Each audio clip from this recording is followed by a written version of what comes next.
प्यारे बच्चों, साइंस के इस वीडियो में मैं फिर आपका स्वागत करता हूं। मैंने पिछले क्लास में पढ़ाया था कि क्लास 10th के फिजिक्स में मैंने पढ़ाया था। पिछले क्लास में प्रकाश पढ़ाया था। प्रकाश किसे कहते हैं, प्रकाश का गुण क्या होता है, क्यों प्रकाश को संचरण के लिए माध्यम की आवश्यकता नहीं पड़ती है, प्रकाश का परावर्तन किसे कहते हैं, परावर्तन के नियम क्या क्या है, मैंने इस पे चर्चा किया था और सविस्तार बताया भी था। अब आज मैं चर्चा करूंगा प्रतिबिंब का, कि प्रतिबिंब क्या होता है, इमेज।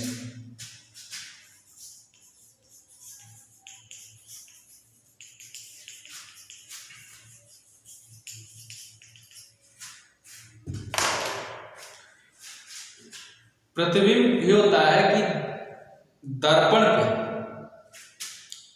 कहने का मतलब ये होता है जब प्रकाश की किरणें आती हैं और किसी दर्पण से या किसी परावर्तक तल से टकरा कर फिर उसी माध्यम में लौट जाती हैं, तो इस घटना को मैं प्रकाश का परावर्तन कहता हूं। लेकिन ये कि परावर्तन के पश्चात जब यही किरणें किसी दूसरे बिंदु पर मिलती हैं या मिलती हुई क्या होती है, प्रतीत होती हैं। ध्यान दीजिएगा आप बच्चों, दर्पण पे परावर्तन के पश्चात जब यही किरणें दूसरे बिंदु पर मिलती हैं या मिलती हुई प्रतीत होती हैं, तो उस बिंदु पर बना प्रतिबिंब का उस बिंदु पर जो बनता है वो क्या होता है, उस पहले बिंदु का प्रतिबिंब कहलाता है, यानी इमेज कहलाता है। ये जो प्रतिबिंब होते हैं दो प्रकार के होते हैं, माने दर्पण पे परावर्तन के पश्चात जब किरणें दूसरे बिंदु पर मिलती हुई प्रतीत होती है, तो वह उस बिंदु का क्या कहलाता है, प्रतिबिंब कहलाता है। प्रतिबिंब कितने प्रकार के होते हैं, ये भी दो प्रकार के होते हैं। पहला होता है वास्तविक,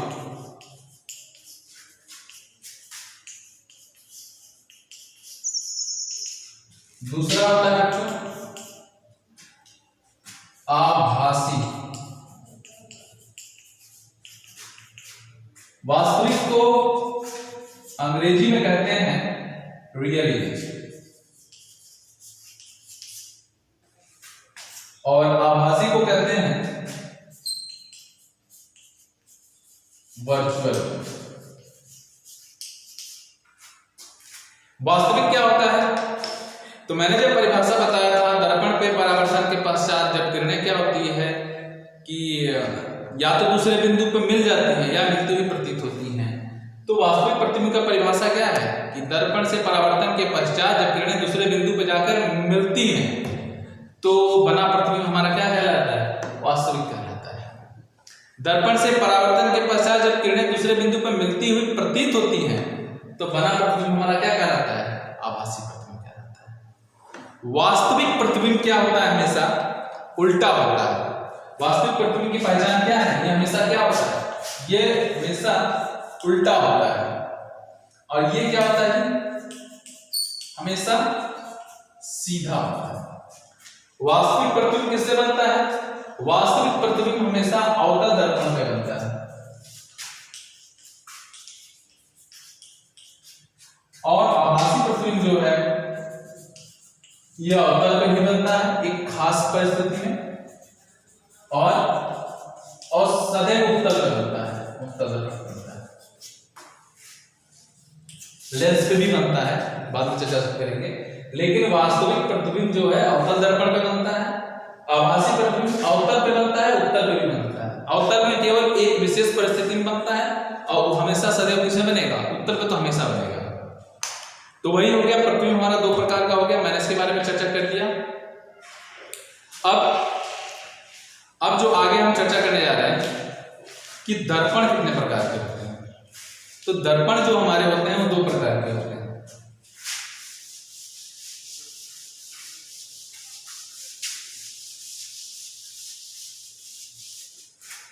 दर्पण जो होता है बच्चों दो प्रकार का होता है, एक होता है अवतल,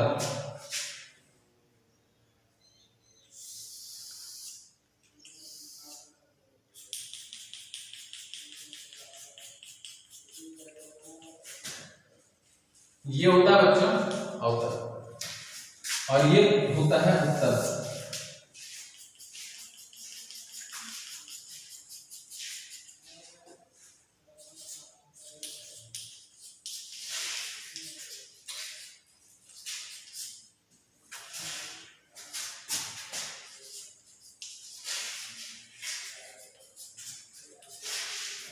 अवतल को अंग्रेजी में कहते हैं कनकेव मिरर, और उत्तल को अंग्रेजी में कहते हैं कन्वेक्स। पहचान क्या है? इसके परावर्तक तल अंदर तक दबे हैं, देख रहे हो ना, माफ करिए अंदर तो नहीं बटे, पीछे देख रहे हैं परावर्तक कैसे हैं, और पॉलिश देखिए इसका कहाँ है, और ये देखिए कहाँ दबा हुआ है, और इसका पॉलिश कहाँ रहता है? बाहर रहता है, यानी किरणें इसके पार नहीं जा सकती हैं।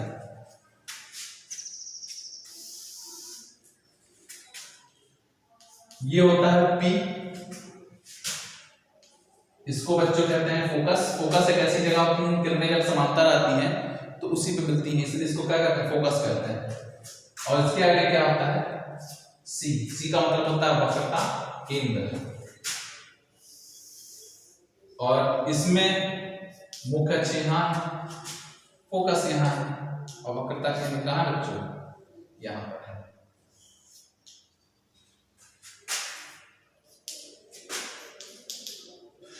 पी का मतलब होता है पोलर, हिंदी में जिसे कहते हैं हम लोग ध्रुव। ये पी का मतलब होता है पोलर। मैंने मुख्य अक्ष कहा होगा, वहां पर मुख्य अक्ष की पूरी लाइन है, अक्ष मुख्य अक्ष, ये क्या है? पूरी लाइन है, ये पूरी लाइन मुख्य अक्ष होती है। पी का मतलब होता है पोलर, ध्रुव, ये एक बिंदु है। एफ का मतलब होता है बच्चों फोकस,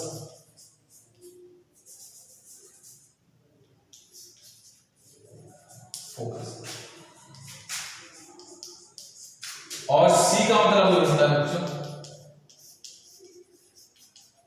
सेंटर ऑफ कर्वेचर, जिसे हम लोग हिंदी में कहते हैं वक्रता,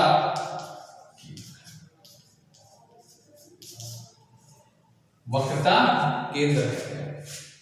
अब इसी पर हम लोग चर्चा कर रहे हैं।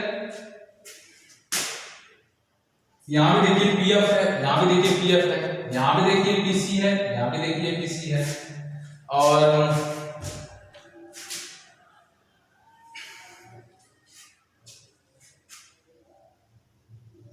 यहां भी देखिए पीएफ है, यहां भी पीएफ है, यहां भी पीसी है, यहां भी पीसी है, और ये नाम आपके सामने है। और इसमें और कुछ बता रहे हैं,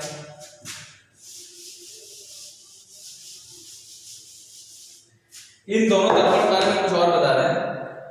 ये जो दर्पण है इस पे हमेशा हमेशा तो नहीं कह सकते हैं, इसमें हम उल्टा प्रतिबिंब बनता है। उल्टा का मतलब कह सकते हैं हम लोग वास्तविक बनता है, और आभासी भी बनता है, एक विशेष शर्त होती है, जब उस चर्चा करेंगे तो बताएंगे।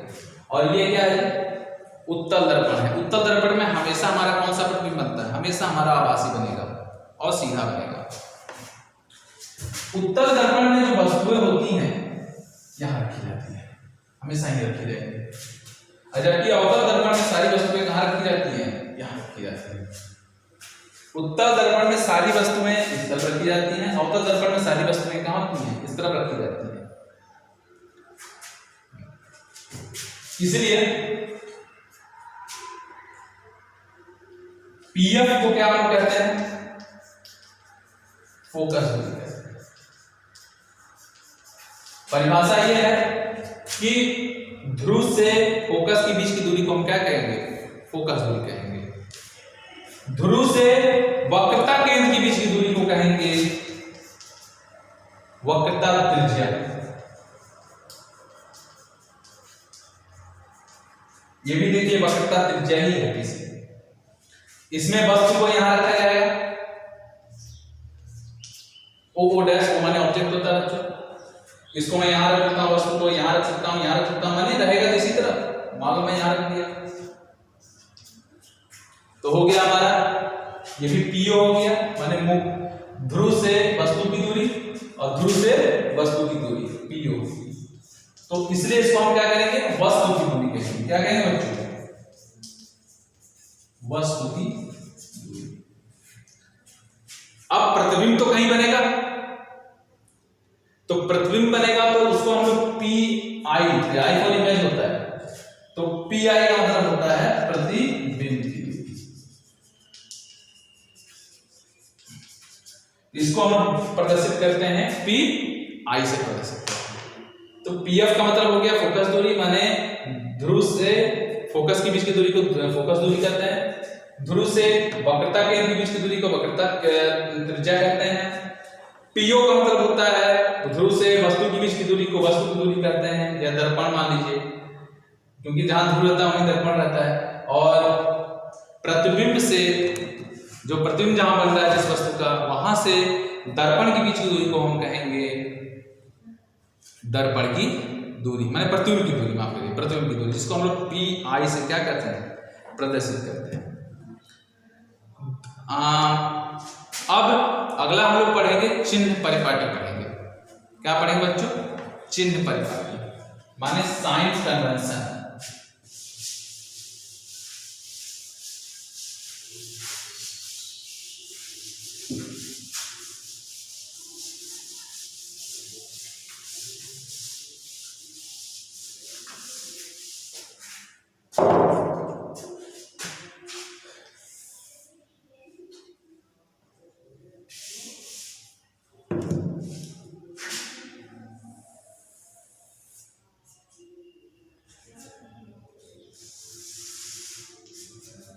आप लोगों ने इसके बारे में पढ़ा तो होगा, 8 में 9 में 10 में 11 में भी है।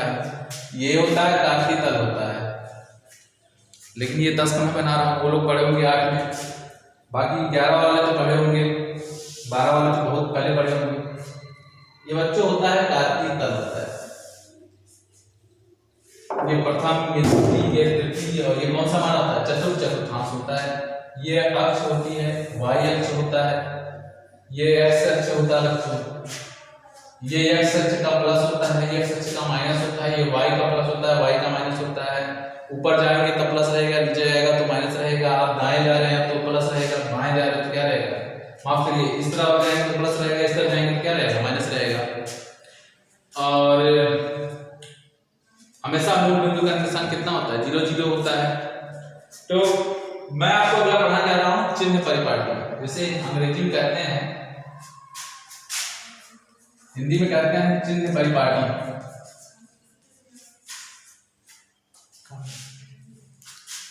अंग्रेजी में कहते हैं साइन कन्वेंशन। हम लोग कहते हैं इसे चिन्ह परिपाटी कहते हैं, अंग्रेजी में क्या कहते हैं, हम लोग क्या कहते हैं, साइन कन्वेंशन कहते हैं, साइन कन्वेंशन कहते हैं। और कहां कैंसिल करते हैं? तो मैं साइन कन्वेंशन के बारे में पढ़ा रहा हूं, चिन्ह परिपाटी के बारे में पढ़ा रहा हूं। तो अवतल दर्पण और उत्तल दर्पण में जो आपकी वस्तु की दूरी होती है, या प्रतिबिंब की दूरी हो गई, चाहे आपकी फोकस दूरी हो गई, चाहे आपकी वक्रता त्रिज्या होगी, इन सब का क्या होता है, कुछ मान होता है जो प्लस माइनस में रहता है। तो इसकी सहायता से जो कुछ बच्चे जो होते हैं उनको समझ में नहीं आता कि कहाँ माइनस लगाएंगे, कहाँ प्लस लगाएंगे, तो इस कार्तीय तल की मदद से हम जान पाएंगे कि मतलब कि कहाँ हम लोग माइनस रखेंगे, कहाँ हम लोग प्लस रखेंगे। तो सबसे पहले मैं क्या करूंगा, अवतल दर्पण बनाऊंगा।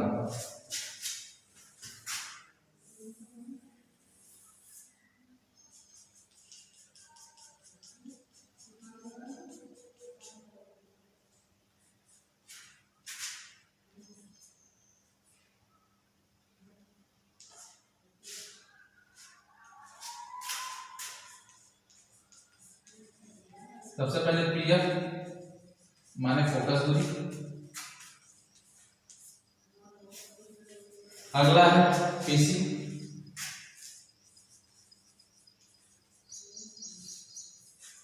वक्रता त्रिज्या,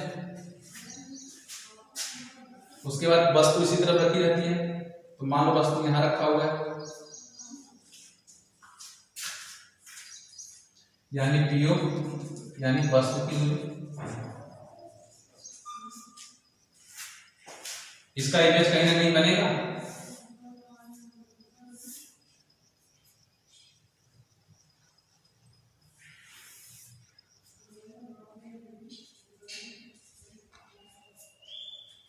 इमेज मान लो यहां बन रहा है, ये क्या हो गया, प्रतिबिंब।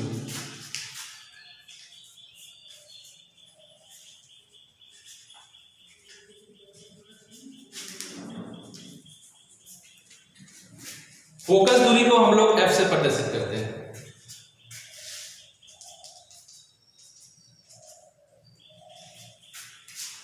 वक्रता केंद्र को हम लोग R से प्रदर्शित करते हैं, माफ कीजिए वक्रता केंद्र नहीं, वक्रता त्रिज्या को हम लोग R से प्रदर्शित करते हैं, और प्रतिबिंब की दूरी को हम लोग V से प्रदर्शित करते हैं, स्मॉल v से, और वस्तु की दूरी को हम लोग क्या करते हैं, U से प्रदर्शित करते हैं। तो यहाँ पे अब मैं बात कर रहा हूँ, चिन्ह की बात कर रहा हूँ। यहाँ पे आप लोग ध्यान दीजिए, ये सब लेफ्ट हैंड है, फोकस कहाँ है, बाएं ओर है ना, तो ध्रुव से फोकस के बीच की दूरी को हम लोग F से प्रदर्शित कर रहे हैं, यानी इसको फोकस दूरी करते हैं। ये बाएं तरफ है, तो यानी कह सकते हैं कि अवतल दर्पण में फोकस का मान क्या होता है, हमेशा माइनस में होता है। अवतल दर्पण में जो हमारी वक्रता त्रिज्या होती है, इसको हम लोग R से प्रदर्शित करते हैं, ये भी क्या होता है, माइनस में रहेगा। प्रतिबिंब की दूरी को हम लोग हमेशा किससे प्रदर्शित करते हैं, V से प्रदर्शित करते हैं, ये भी हमारा क्या रहेगा, माइनस में ही रहेगा, क्योंकि ये किस तरफ है बच्चों, बाएं तरफ है। और वस्तु की दूरी को हम लोग U से प्रदर्शित करते हैं, ये भी हमारा क्या रहेगा, माइनस में रहेगा। तो हम लोग कह सकते हैं कि अवतल दर्पण में चारों मान क्या होते हैं, हमारे हमेशा ऋणात्मक होते हैं। बस इसी के साथ हम क्लास को समाप्त कर रहे हैं।